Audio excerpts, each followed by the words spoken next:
সচিনকে ছাড়িয়ে ওয়ানডেতে 50তম সেঞ্চুরির বিশ্ব রেকর্ড বিরাট কোহলির। এমন সেঞ্চুরি দেখে গ্যালারি থেকে একই করলেন বিরাট কোহলির স্ত্রী।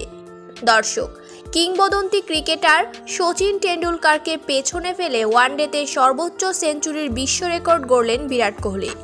50 ওভারের সংস্করণে 50 সেঞ্চুরির মালিক বনে গেছেন ভারতীয় এই ব্যাটার।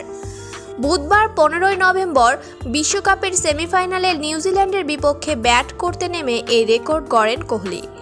এদিন মুম্বাইয়ের ওয়াংখেড়ে স্টেডিয়ামের গ্যালারিতে উপস্থিত ছিলেন সচিন।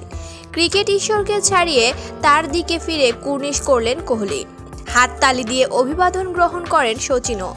ভারতকে বড় পুঁজির ভিত গড়ে দিয়ে 113 বল মোকাবেলায় 9-4 ও 2 ছক্কায় 117 রান করে টিম সাউদির শিকার হয়ে মাঠ ছাড়েন কোহলি। এদিকে বিরাট কোহলির সেঞ্চুরি করার পর গ্যালারি থেকে তার সহধর্মিণী স্ত্রী 2 হাত দিয়ে বিরাট কোহলির উদ্দেশ্যে কিস ছুড়ে দিলেন, যা দেখে অবাক সবাই।